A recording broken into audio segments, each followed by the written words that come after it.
দাগনভূঞা উপজেলার ঐতিহ্যবাহী স্বেচ্ছাসেবী ও সামাজিক সংগঠন নব উত্তরণ খেলাঘর আসরের আয়োজনে বাংলাদেশ সোশ্যাল ক্লাব ওমান বৃহত্তর নোয়াখালী শাখার পৃষ্ঠপোষকতায় মেডিকেল কলেজের সায়েন্সপ্রাপ্ত কৃতি শিক্ষার্থীদের সংবর্ধনা ও শিক্ষা সহায়তা নগদ অর্থ প্রদান অনুষ্ঠিত হয়।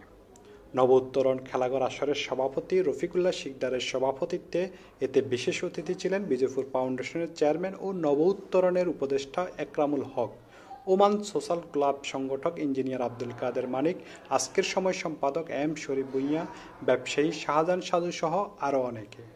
নব উত্তরণ খেলাঘর আসরের সাধারণ সম্পাদক মমতাজ উদ্দিন মিলনের সঞ্চালনায় এই সময় সংগঠনের নেতৃবৃন্দ, ব্যবসায়ী, শিক্ষক, অভিভাবক, ছাত্রছাত্রী ও স্থানীয় গণ্যমান্য ব্যক্তিবর্গ উপস্থিত ছিলেন। শেষে অতিথিবৃন্দ শিক্ষার্থীদের হাতে শিক্ষা উপকরণ ও নগদ অর্থ তুলে দেন।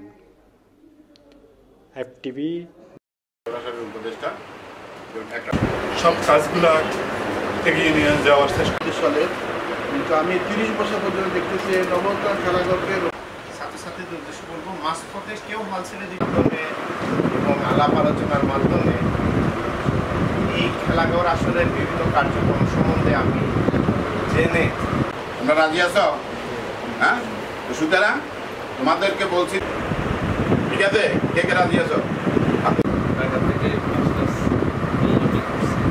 স্কুলে যদি ক্লাসে যদি শ্রেণীতে 1 থেকে 10-এর মধ্যে থাকো আর অপমান সইতে হয়, অপবাদ সইতে হয় যে মনে হয় টাকাটা নিয়ে খেয়ে ফেলতেছে বা এই টাকাটা নিয়ে অসংখ্য ছাত্রছাত্রী বাংলাদেশ সোশ্যাল ক্লাব ওমান যেটা নোয়াখালী নামে পরিচিত।